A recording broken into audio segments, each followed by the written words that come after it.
성도들에게 주님이 기쁨과 자원하는 심령으로 했던 것을 아시오니 그 헌신을 기억하여 주시고 가장 은혜롭게 하나님께서 응답하여 주셔서 하나님 우리가 가는 수련회가 헛된 그 발걸음 되지 아니하고 주님을 만나며 잃어버린 첫사랑을 회복하며 죄를 끊고 회개하며 애통하는 시간이 되게 하여 주시옵소서. 이전에 체험하지 못한 성령의 은혜를 체험하게 하시고 하나님이 내 곁에 있으며 나와 함께 하시며 내 인생의 주인이심을 인정하는 수련회가 되게 하여 주시옵소서. 오늘 이 수련회 첫 말씀을 전합니다. 주께서 종의 모습은 감추어 주시고 오직 성령께서 주관하여 주시어서 우리를 향하신 하나님의 계획과 놀라운 은혜를 경험하고 주께 묵상하는 귀한 시간이 되도록 인도하여 주시옵소서. 이른 아침부터 준비하며 나온 모든 성도들을 피곤하지 않게 하여 주시고 하나님 말씀에 집중하게 하시고 졸지 않고 자지 않도록 주께서 지켜 주시옵소서. 예수님 이름으로 기도하옵나이다. 수련회 오늘부터입니다. 그래서 말씀 첫 번째 말씀 전합니다. 수련회 주제곡을 같이 찬양드리겠습니다. 다시 복음 앞에.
첫 예배 말씀 제목을 같이 읽어보겠습니다. 시작. 놀라운 하나님의 사랑.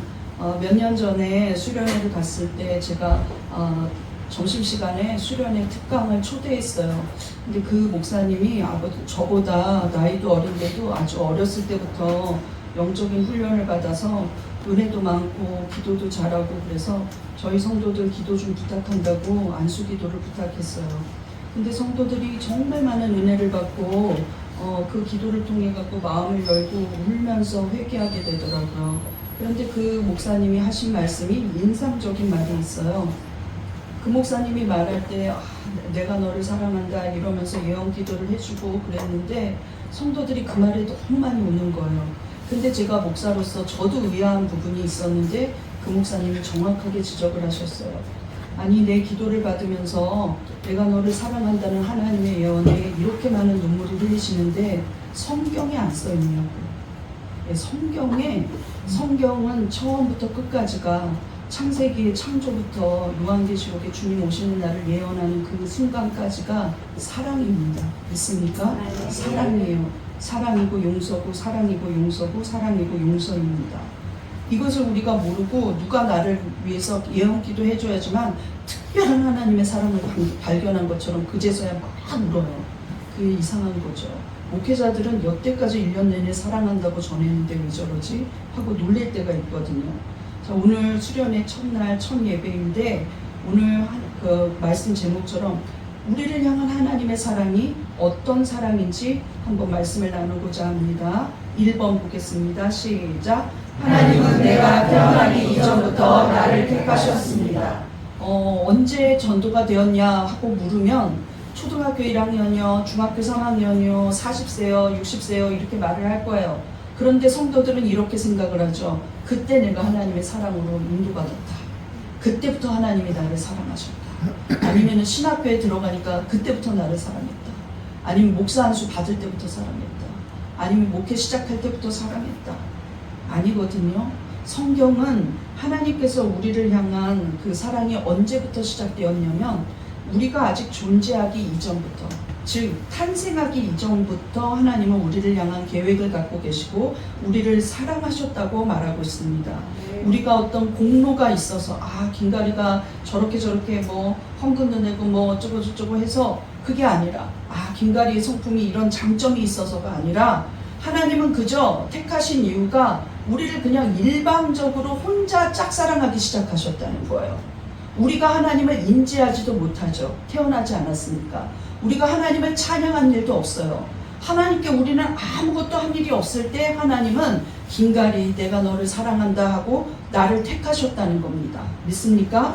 예레미야 1장 4절 말씀 보겠습니다. 시작. 여호와의 말씀이 내게 임하니라. 이르시되 내가 너를 모태에 짓기 전에 너를 알았고 내가 배에서 나오기 전에 너를 성별하였고 너를 여러 나라의 선지자로 세웠노라. 이런 거는 예레미야니까 특이하죠, 목사님? 아니요.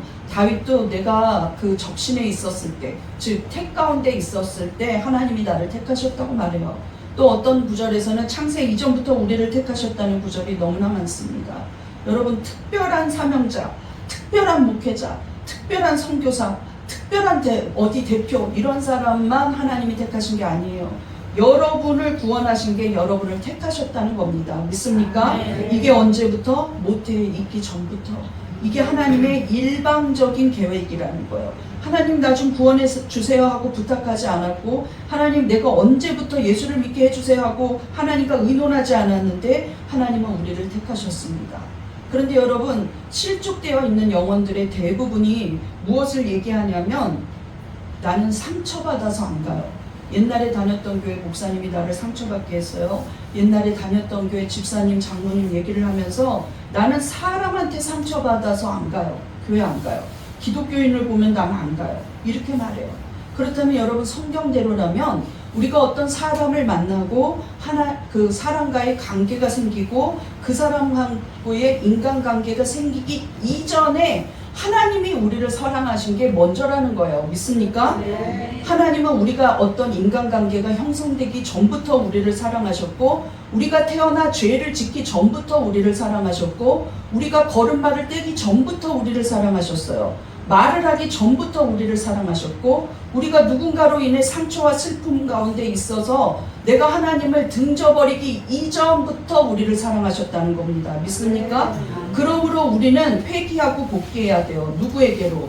나를 사랑하시고 나를 위한 계획이 있으신 하나님께로 복귀해야 한다는 겁니다.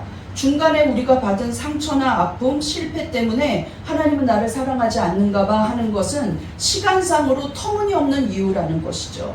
이미 이전에 하나님이 우리를 택하셨는데 중간에 있는 일들은 사람과의 관계이고 사람과의 일이고 나의 실패이고 나의 걱정이에요. 이것 때문에 그 이전부터 있었던 하나님을 저버린다는 건 가장 어리석은 행동이라는 것이죠. 믿습니까? 네. 하나님은 그런데 우리를 향해서 어떤 계획을 세우셨냐? 선한 도구되게 해야 되겠다. 하나님이 하시는 가장 선한 건 하나님의 일을 하는 거예요. 믿습니까? 네. 하나님의 동역자가 되고 하나님의 일을 하는 자로 나는 이 아이를 택했다고 결정하셨어요. 이것이 신약에도 나옵니다. 에베소서 2장 10절에 좀 어려운 구절 같아서 제가 쉬운 성경으로 넣어놨어요. 같이 읽어보겠습니다. 시작. 우리를 창조하신 분은 하나님이십니다. 그리스도 예수 안에서 우리를 새 사람으로 변화시켜 착한 일을 하게 하신 분도 하나님이십니다.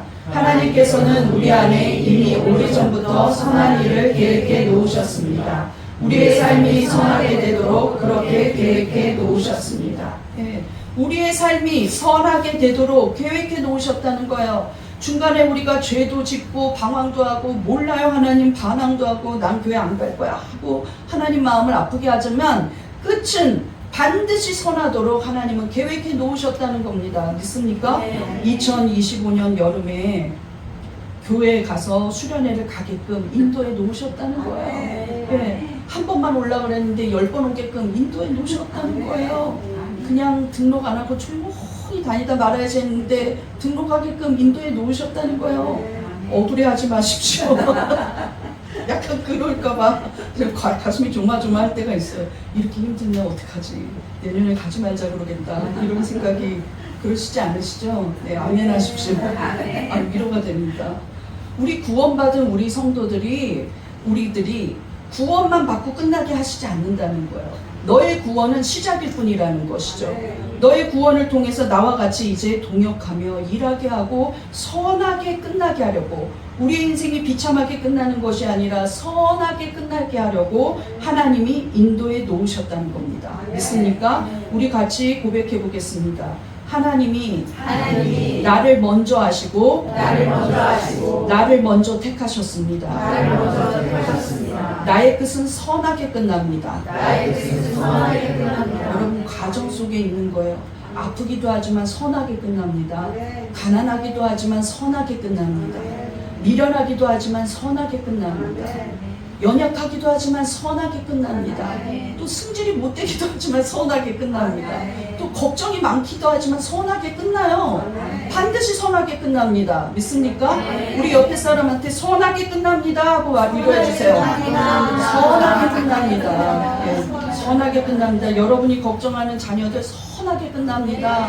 여러분이 걱정하는 남편들 선하게 끝납니다. 예, 내가 걱정하는 우리 안 믿는 친척들, 부모들, 자녀들 선하게 끝납니다. 믿습니까? 하나님은 나를 택하시면 그 끝이 선하게 되도록 인도하십니다. 믿습니까? 또 2번, 놀라운 하나님의 사랑 2번 보겠습니다. 시작. 내가 미흡해도 하나님은 나를 통해 일하십니다. 미약하고 흠이 많아요. 내 자신을 보면 오늘도 제가 목양실에서 기도합니다. 하나님, 또 외롭기 시작합니다. 나만 잘하면 된다고 모든 준비를 힘들게 성도들이 끝내놨습니다. 하나님, 도망가고 싶은 심정은 주께서만 하시. 집에 가고 싶다 이렇게, 예, 항상 그래요. 항상 집에 가고 싶다. 집에서 혼자 있고 싶다. 집에서 그냥 빨리 끝났으면 좋겠다. 나 망치면 어떡하지? 이런 생각들. 그런데 설교하는 목사님들은 다 의연하게 설교해요. 목사님 진짜 걱정한 거 맞나? 이럴 정도로. 예. 그런데 대형교회 목사님들한테도 제가 물어봐요. 교회에서 만나서. 그렇게 몇만 명이 와서 설교 들으면 엄청 부담되시죠. 그냥 주일이 그냥 왜 이렇게 빨리 오는지 이틀에 한 번, 3일에 한 번이고, 누가 좀 대신하면 크게 꼬마서 업고 다니고 싶어요. 그냥 좀 쉬었으면 좋겠어. 이렇게 말해요. 성도들이 아멘을 적게 하면 망치겠구나 하고 압박감이 엄청나 그러더라고요. 그래서 그렇구나.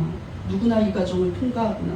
그런데 우리가 정말로 예레미야서는 굉장히 긴 그 성경이에요.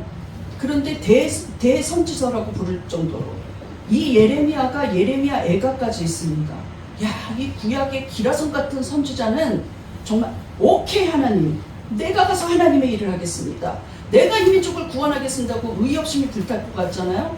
근데 너무 오늘 본문이 우리랑 전혀 다르지 않다는 거예요. 하나님은 그를 부르십니다. 예. 그런데 하나님이 뭐라고 부르냐면, 너 이 유다 백성에게 가서 내 뜻을 전하고 내 말을 예언해라. 너를 선지자로 내가 쓰겠다 하고, 너는 선지자의 소명이 있다고 말할 때 슬픕니다 하고 대답을 했어요. 첫 번째 대답이 너무 슬퍼요. 이렇게 말했다는 거예요.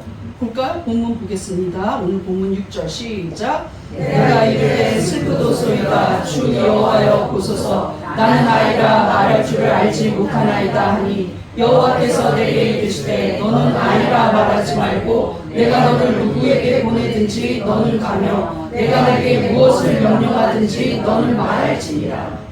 난 아이인데, 아직도 되게 어렸을 때 이 소명을 받은 거예요. 그러면서 슬프다고 말해요.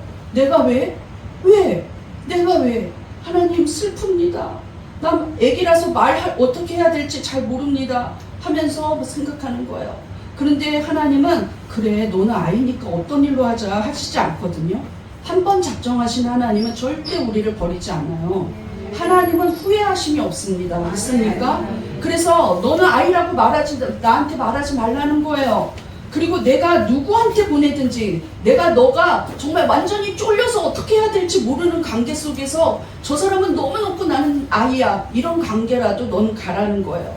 내가 무슨 말을 하든지 정말 저 사람이 들으면 나를 죽이겠지 할 만한 말을 한다 할지라도 너는 말을 전하라는 거예요. 이게 선지자입니다.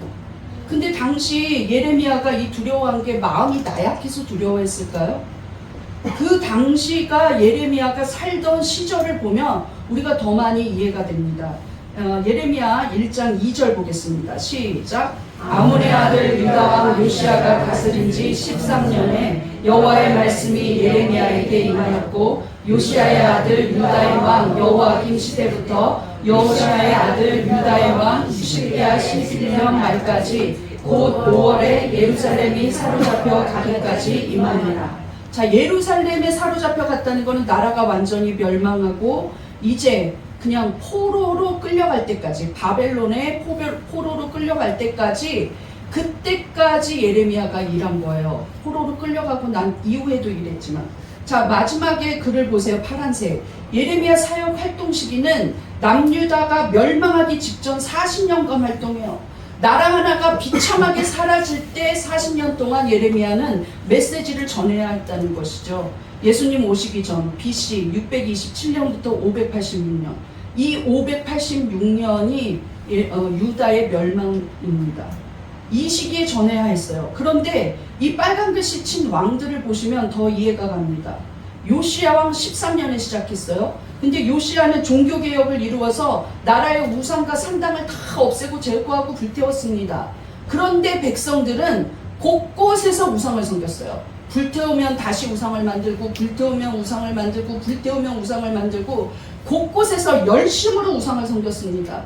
사실상 요시야는 가장 많은 종교개혁을 이루었지만 종교개혁 자체는 백성들의 심령에서는 실패했던 종교개혁이었어요. 실제로 그들이 자기의 우상을 완전히 타파하지 않고 제거하지 않았다는 것이죠. 그리고 나서 시드기야까지, 마지막 왕 시드기야가 임할 때까지 이 마지막 두 왕은 너무나 무기력한 왕들이었습니다. 여호야김은 멸망하기 2세대 전 왕인데 3개월밖에 왕위에 즉위하지 못하고 포로로 끌려갔어요. 시드기야 왕도 도대체 그 예레미야의 메시지를 듣지 않았습니다. 그리고 어떻게 하냐면 애굽 사람들을 불러서 의논했어요. 너희 나라가 완강하고 크니 우리를 좀 도와줘라. 뒷배경이 돼달라. 이런 짓만 한 거예요. 우상 섬기는 이집트에 가서. 그 이집트에서 나오라고 하나님이 그렇게 많은 기적을 일으켰는데 도로 이집트에 가서 물어봐요. 어떻게 하면 좋겠냐. 그리고 예레미야와 이사야를 완전히 멸시하고 가두고 나중에 순교까지 시키는 일들이 있었습니다. 이런 일들을 하는 왕 앞에서 예레미야는 계속해서 무슨 메시지를 전해야 하냐면 회개하라는 메시지를 전해야 했다는 거예요. 그것이 쉽지 않았다는 것이죠. 회개의 메시지를 전하고, 너희는 영적으로 타락했다. 하나님이 너희의 재물을 받지 않으신다고 한다. 월삭과 무슨 11조 내는 거 하나님이 받고 싶지 않다고 한다. 너희는 성전의 마당만 밟은다고 말한다 하는 이런 메시지를 지적해야 했다는 것이죠. 더군다나 나라가 멸망할 거라고 예언해야 했어요. 그런데 도처의 거짓 선지자들이 예레미야가 잘못됐다는 것이죠. 멸망한다고 말하는 선지자는 예레미야뿐이고, 도처에 있는 거짓 선지자들이 우리나라를 하나님이 버리지 않는다고 한다, 한 2년 내에 복구된다고 한다, 이런 거짓말들을 했다는 거예요. 그런데 마지막 왕 시드기야는 예레미야의 말을 듣지 않고 거짓 선지자의 말을 들어서 예레미야는 슬프고 외로운 길을 홀로 가야 했습니다. 나라의 멸망을 지켜보아야 했어요. 그게 쉽지 않은 길이었다는 것이죠. 자, 예레미야가 처음 소명을 받은 오늘 본문으로 오면 예레미야가 이렇게 말하죠. 하나님, 나는 슬픕니다. 이 와중에 내가 어떻게 해필이면 선지자가 됩니까? 그냥 나라의 멸망을 지켜보는 것도 기도하는 사람으로만 쓰셔도 불편한데 내가 어떻게 왕에게 가서 말할까요? 내가 어떻게 저 영적인 타락한 지도자들 앞에서 말할까요? 내가 어떻게 이렇게 수많은 거짓 선지자들이 있는 앞에서 이야기합니까? 나는 못합니다 하고 대답했다는 거예요. 그런데 나는 말을 못하겠습니다 하고 예레미야가 말했잖아요. 그때 하나님은 그래 네가 말을 못해도 괜찮다는 거예요. 우리의 미흡함이 있고 우리의 연약함이 있어도 하나님이 시키시면 하나님의 능력으로 하는 거기 때문에 결코 자기 힘으로 하지 않습니다. 믿습니까? 내 힘으로 하면 여기까지 저도 못 왔을 거예요. 여러분이 가장 영적인 일을 승리했던 걸 생각해 보세요. 그때는 가장 하나님을 의지했을 때입니다. 여러분이 내 힘으로 할 수 있을 거라고 혼자서 결정했던 거를 생각해 보세요. 그때는 하나님을 저 뒤편에 두고 혼자 조바심으로 이건 마저 하고 딱 자기 직감력만 믿고 결정했을 때요. 그것은 실패가 많다는 것이죠. 어린 예레미야에게 하나님이 이렇게 말합니다. 그의 입술을 만지시면서 자상한 아버지처럼 내 말을, 하나님의 말을 너 입술에 두겠다 하고 약속하세요. 이것이 하나님이 우리에게 베푸시는 은혜라는 것이죠. 오늘 본문 8절을 보겠습니다. 시작. 너는 그들 때문에 두려워하지 말라. 내가 너와 함께하여 너를 구원하리라. 나 여호와의 말이니라 하시고 여호와께서 그의 손을 내밀어 내 입에 대시며 여호와께서 내게 이르시되 보라 내가 내 말을 내 입에 두었노라. 우리가 어디 전도하러 갈 때 하나님 저 사람 너무 강박하고 교만하고 나보다 똑똑해서 난 말할 수 없을 것 같아요. 그렇게 간절히 기도하면 하나님은 내 말을 내 입에 두었다고 말씀하시는 분입니다. 믿습니까? 예, 우리 한번 따라해 보겠습니다. 그들 때문에 두려워 말라. 그들 때문에 두려워 말라. 내 말을 내 입에 두었노라. 내 입에 두었노라. 그들 때문에 두려워할 필요가 없어요. 하나님, 내가 저 사람 사랑할 수 없을 것 같아요. 그들 때문에 두려워하지 말라. 내 마음을 너 마음에 두었노라. 믿습니까? 두려워할 필요 없다는 거예요. 기대해도 못 미칠 거야. 성공하지도 못할 거야. 이런 염려할 필요 없습니다. 하나님은 우리가 기대치에 넘쳐서 우리를 선택한 게 아니라는 것이죠. 우리가 무엇을 잘할 거라고 믿어서 믿음직해서 시킨 게 아니라는 거예요. 그저 하나님이 사랑하기 때문에 시켰다는 것이죠.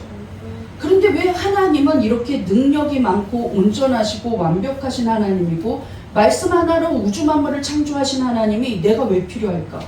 난 약한데 이 어린 예레미야가 이 멸망해가는 유다에 왜 필요합니까? 말도 잘 못하는데 나이도 어려 말도 못해요. 그런데 왜 필요할까요? 차라리 왕을 쓰지. 그런데 하나님은 어떻게 하시냐면 우리를 너무 사랑하셔서 우리가 선한 도구 되어서 하나님과 관계를 맺으면서 일하시길 원하신다는 거예요. 이것이 너무 놀라운 일입니다. 우리가 깨달아야 할 것은 예레미야를 부르신 하나님을 보면서 그 하나님의 성품이에요. 이렇게 연약한 자도 쓰시구나 하는 것도 깨달아야 되지만 과연 하나님이 어떤 성품을 갖고 있느냐는 것이죠. 연약해도 약해도 하나님은 자신이 일하시면서 그냥 도구로만 우리를 같이 쓰시는 거예요.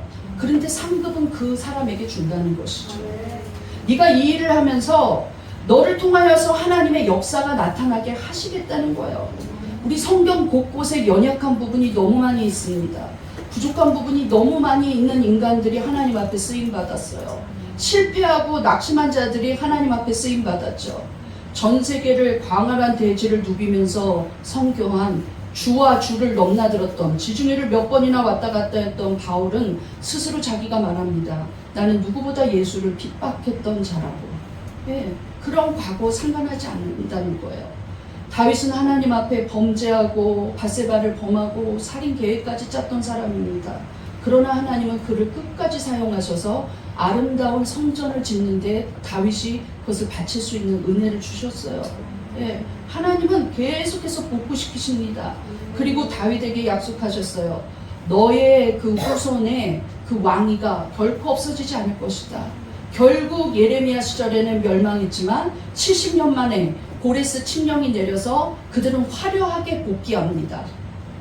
그래서 성전도 짓고 성벽도 짓고 다시 예루살렘 성전을 지어요. 이것이 하나님의 역사라는 것이죠. 약하고 모자라고 부족해도 하나님은 당신과 함께 일하시길 원하신다는 거예요. 그런데도 거절할 수 있겠습니까? 이 좋은 자리를 하나님은 주시길 원하신다는 것이죠. 요셉은 어린 나이 17살에 종이 되어서 타국에 갔어요. 이집트에 팔려갔어요. 그것도 가장 사랑하는 혈육이 자기를 종으로 팔았어요. 그래도 요셉은 하나님이 함께 하시는 은혜가 있었다는 것이죠. 홀로 그곳에 가서 종살이를 하고 비참하게 억울하게 감옥에 갇혀도 사람들이 어떻게 했냐면 하나님이 요셉과 함께하는 걸 누구든 알았더라. 그래서 간수마저도 그 간수의 열쇠까지도 맡길 정도로 요셉을 사랑하셨습니다. 그러나 요셉은 거기서 끝이 아니었어요. 수많은 민족을 생명을 살리는 구원의 일을 했어요. 왜냐하면 부족한 식량을 나눠주기 시작했고 흉년이 들은 걸 미리 알게 하셨고 국무총리로까지 세우셨습니다. 마지막에 요셉이 이런 말을 하죠. 형들을 만났을 때 당신들은 나에게 악을 행하였으나 하나님은 이것을 선으로 바꾸사 오늘날 많은 사람의 생명을 구원하게 하셨습니다. 이렇게 말해요. 이 고백을 하는 것을 하나님은 듣기 위하여 수많은 모진 일 가운데서 하나님은 일하셨다는 거예요. 믿습니까? 사람은 요셉을 악하게 하려고 하고 가장 친한 혈육이 그를 악하게 했지만 하나님은 일하셨다는 것이죠. 아무리 비참하게 밀어놓고 아무리 비참하게 밀어놔도 아무리 홀로 있게 해도 하나님 한 분이 나와 함께 하시면 완벽하게 달라질 수 있습니다. 믿습니까? 끝은 선합니다. 믿습니까? 우리 다시 한번 고백하겠습니다. 약한 나를 택하신 하나님, 나는 연약해도 하나님은 일하십니다. 가장 완벽하게 일하십니다. 나 같은 연약한 사람을 사용하시니 감사합니다. 약한 사람 쓰시는 거예요. 믿습니까? 약함을 인정할 때 하나님은 그때가 가장 일할 때라고 말씀하세요. 건강하지 않아도 됩니다. 지혜롭지 않아도 돼요. 신실하신 하나님을 의지하는 자를 하나님은 쓰십니다. 믿습니까? 마지막 세 번째, 놀라운 하나님의 사랑 3번 시작. 우리도 하나님에 대한 사랑이 회복되어야 합니다. 오늘 여러분 1번, 2번 들으시니까 너무 좋으시죠? 하나님 사랑, 하나님 사랑. 야, 하나님이 나를 이렇게 사랑하는구나. 근데 제가 전하고 싶은 메시지가 이거예요. 당신들은 과연 하나님을 사랑하는 걸 버리지 않았냐는 것이죠. 하나님의 사랑이 회복되어야만 한다는 거예요. 저쪽에 하나님은 나를 이렇게 일방적으로 사랑하는데 내 쪽에서는 한 개도 보내는 게 없어. 이래서는 안 된다는 것이죠. 하나님은 왜 이렇게 우리를 사랑하실까요? 하나님 왜 이렇게 우리를 사랑하실까요? 분명한 것은 하나님이 우리를 사랑하지 않았다면 우리에게 엄청난 치명타가 하나 있어요. 하나님이 우리를 사랑하신 건 당신이 선택한 길이에요. 하나님이 그냥 사랑이세요. 하나님 자체가 사랑이시라서 우리를 사랑하시는 거예요. 애초에 우리를 만드실 때부터 그냥 하나님의 영을 부어 넣으셔서 활동하게 하고 하나님을 찾게 하고 하나님과 교제하게 하셨어요. 우리는 영적인 존재라는 것이죠. 그런데 만약 하나님이 우리를 안 사랑했다면, 하나님의 어떤 결과만 보고 우리를 선택했다면, 하나님의 어떤 우리의 행동만 보고 선택했다면, 하나님의 어떤 능력치만 보고 우리를 택하셨다면 어떤 일이 일어날까요? 첫째, 우리가 죄사함을 받지 못해요. 왜냐하면 아무리 의롭다, 너무나 공의롭다 이런 사람이라 할지라도 하나님의 눈에는 그것이 너무 더러워 보여요. 완벽한 의가 없다는 것이죠. 이사야 64장 6절 보겠습니다. 시작. 무릇 우리는 다 부정한 자 같아서 우리의 의는 다 더러운 것 같으며 우리는 다 잎사귀같이 시들므로 우리의 죄악이 바람같이 우리를 몰아가나이다. 죄 짓고 죄 짓는 것이 나도 모르게 감당이 안 되게 바람같이 쓰나미같이 나를 죄 가운데로 밀어넣는다는 거예요. 이 의롭게 되지 않은 인간들은. 그런데 여러분, 더러운 옷이라는 히브리어 케벨 이딤이 여러분에게 말하기는 좀 민망해서 제가 이걸 뺄까 넣을까 고민했는데, 예전에 레위기서부터 여자들이 이 생리를 하면 불경하다고 여겼어요. 정결하지 못하다고. 그런데 그 생리하는 기간도 부정하다고 말했어요. 그런데 이 더럽다는 게 생리혈이 묻어서 버려지는 헝겊을 말하는 거예요. 지금으로 치면 다 쓴, 이미 써버린 생리대입니다. 우리의 의가 나는 의롭다 하고 나타냈는데 하나님이 보시기에는 쓸모가 없는 거예요. 만지기도 싫은 거예요. 부정한 거예요. 버려질 만한 의라는 거예요. 야, 내가 이렇게 노벨 평화상을 탔다 이래도 그 노벨 평화상이 천국에 들어가는 조건이 아니라는 것이죠. 온전하신 의를 가진 의 자체이신 하나님의 기준에 보기에는 터무니가 없다는 거예요. 교회 와서 살다시피 해도 터무니없다는 거예요. 그러면 우리가 어떻게 구원을 받았습니까? 의인은 없고 하나도 없는데 아무리 어려워도 하나님 보시기엔 버려질 헝겊이라는 거예요. 그 기준에 누가 통과할 수 있겠습니까? 세상에 누구도 통과할 수 없습니다. 다 연약해요. 그런데 우리 로마서 3장 10절 보겠습니다. 시작. 기록된 바 의인은 없나니 하나도 없으며 깨닫는 자도 없고 하나님을 찾는 자도 없고 다 치우쳐 함께 무익하게 되고 선을 행하는 자는 없나니 하나도 없도다. 하나님이 이렇게 탄식하는 거예요. 의인도 없고 선을 행하는 자도 없고 하나님 찾는 자도 없다. 왜? 본성적으로 우리는 하나님을 먼저 찾지 않아요. 누군가에 의해서 성령의 역사함에 의해서 우리가 의지가 아니라 하나님이 완전히 강권적으로 우리를 부르셨지, 우리가 먼저 하나님을 믿어야겠구나, 오늘부터 주일날 예배드리러 간다, 이렇게 생각하지 않는다는 것이죠. 하나님의 은혜 아니면 우리가 이곳에 있지도 못합니다. 스스로 하나님을 찾고 스스로 하나님을 생각할 그런 의가 우리에게 없다는 거예요. 그런데 하나님이 우리를 찾기 시작합니다. 죄 가운데 있는 우리에게 하나님이 먼저 찾기 시작했다는 거예요. 먼저 우리를 부르시고 먼저 타락해도 우리를 용서하시고 먼저 뉘우치게 하시고 먼저 일하셨다는 거예요. 우리 인생 모든 것에서 하나님은 먼저 하셨습니다. 먼저 부르셨어요. 얘야, 너 그렇게 거룩하지 못하면 안 된다. 너 그렇게 교회 안 오면 안 된다. 너 저기 가서 말씀을 들어봐라. 먼저 우리를 부르시고 먼저 우리를 택하셨다는 것이죠. 이것이 놀라운 은혜입니다. 여러분 인생 개개인을 봐도 먼저 택하셨지만 하나님은 위대한 프로젝트, 먼저 자기의 아들 예수 그리스도를 네가 세상에 나가라 하고 보내셨다는 거예요. 먼저 십자가에 지게 하셨지, 우리가 먼저 복음서를 보십시오. 누구 하나라도 예수님께 와서 우리의 죄를 위해서 십자가를 져주십시오 하고 부탁한 사람은 없어요. 아무도. 제자들도 말렸습니다. 무슨 말인지 이해 못했고 베드로는 말리기까지 했어요. 그런데 예수님 입장에서는 그것이 화근이라는 거예요. 말리지 말라는 거예요. 예, 사탄아 물러가라. 너는 나를 넘어지게 하는 자로다 하고 말했어요.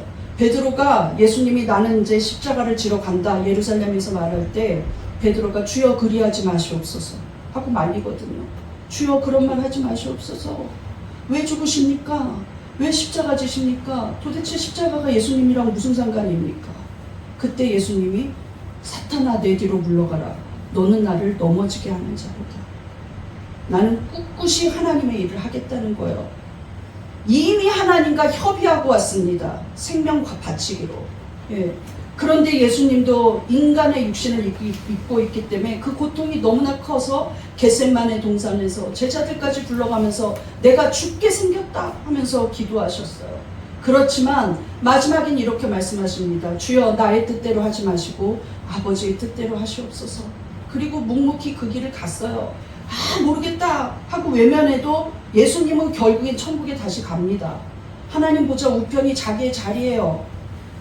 지옥에 가지 않습니다. 그런데 우리를 사랑하시는 예수님, 그리고 우리를 사랑하셔서 그 계획을 짠 하나님의 뜻을 아셨다는 것이죠. 그 계획은 온전히 하나님만 완전히 다 비싼 대가를 치러야 되는 계획이었다는 것이에요. 우리는 아무것도 안 해도 된다는 것이죠. 우리는 뭐만 하면 되냐면 믿기만 하면 된다는 겁니다. 값도 치르지 않아요. 하나님 입장에서는 완전히 손해보는 일을 택하셨다는 거예요. 그런데 십자가에서 우리가 그 죄의 값은 사망이라고 십자가에서 우리가 죽어야 되는데 예수님이 대신 죽는 바람에 우리는 예수를 믿음으로 구원의 길이 활짝 열렸다는 거예요.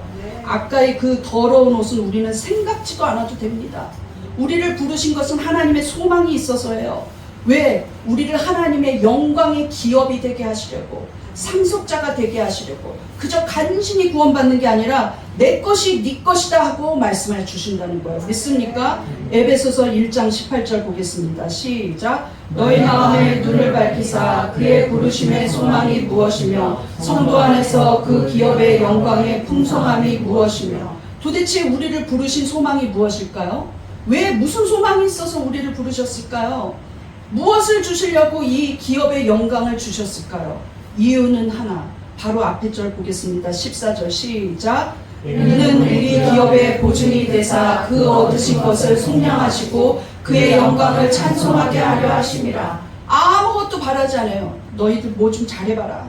또 좀 능력 있는 사람이 돼봐라. 이러지 않고 속량하시기 위해서 우리를 부르셨다는 거예요. 너의 죄값을 내가 치러주겠다. 예수 그리스도의 피값으로 치러주겠다. 이미 예수 그리스도를 보내신 것이 그 증거입니다. 값없이 우리에게 모든 것을 주셨다는 거예요. 측량할 수 없는 은혜라는 것이죠. 그리고 너희들은 평생 나에게 영광을 돌리며 찬송하라는 거예요. 그것밖에 바라는 게 없습니다. 오직 나의 영광이 되라는 거예요. 그러므로 교만하다는 것은 하나님 보시기에 비참한 거예요. 야, 내 아들을 줬는데 쟤는 내 앞에서 교만하구나. 그러므로 계산한다는 건 하나님 앞에 비참한 거예요. 야, 나는 내 아들의 생명을 주었는데 쟤는 계산을 하고 있구나. 돈 계산, 시간 계산. 내가 얼마나 영광 받을지, 이거 내가 때깔이 좀 나는 일인지, 이걸 계산하고 있다는 거예요. 너무나 마음 아픈 일입니다. 제가 전도하면서 느끼는 가장 아이러니한 일이 무엇이냐면, 우리가 필요 없는 하나님은 우리를 통해서 일하려고 우리를 계속 부르세요.